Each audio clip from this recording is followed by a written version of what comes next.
So I wanted to get on here and kind of share a story about how, you either got it or you don't. So a long time ago, when I was about 7 years old, I was talking to my cousin, and she was like, I want to be an astronaut or do something great with my life. And I was like, that's wonderful. As a 7-year-old, I thought that was amazing.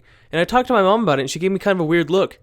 And I was like, well, why? What was that for, And later, I found out that my cousin had Down syndrome. And this isn't a knock on anyone who has Down syndrome or my cousin. It's just saying that in some aspects in life, it's harder to prevail. I don't think JDM is going to be able to compete with Carlos Prates simply because Prates has one hitter quitter knockout power. It's the same with Quillen. Quillen has one hitter quitter knockout power, and Beneil Dariush doesn't. And he's too old and he's too far in his career to where I just don't think things are going to work out for these two fighters. So I feel like the obvious picks on this card are Quillen and Carlos Prates. And moving down the card, we have Tim Elliott versus Steve.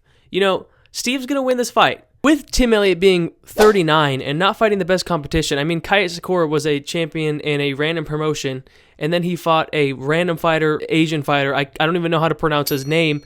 He hasn't had the best competition. This is a pass in the Taurus moment. This is a very easy card to predict. We have Carlos Prates, who has the knockout power. It's going to be a stand-up fight. And then the next two fights are just an age thing. They're younger. They are the new guard, and they're just going to take over this fight as the fight goes on and then get a KO or finish the fight or win a dominant decision. And there's not a lot exactly to talk about for this next fight, Brando versus Shamil the Blob Gaziev, because, well, we know what Shamil is. He's a okay fighter within the rankings, barely, who has horrible cardio like everyone else in the division, and Brando is a completely new random prospect.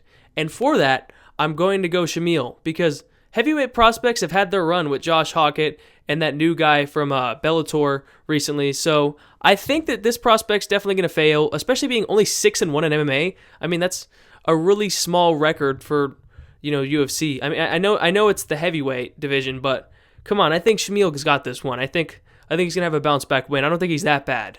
And then this next fight, Tai Tuivasa versus Louis Sutherland.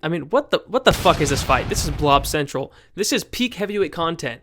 Two fighters with a combined record of 0-8. 0-8 so far. We know this is gonna be an absolute barn burner scrap of just blobbiness and chaoticness, but I got my boy Ty. He's going to be in Australia, and I think he's going to connect a big hand because both these guys aren't very talented, but one guy has hands, and the other guy's, he's all right. Yeah, because Ty's been fighting the best guys in the division, or somewhat, and Louis has been losing to Walter Walker and then losing to Endo and within the heavyweight division.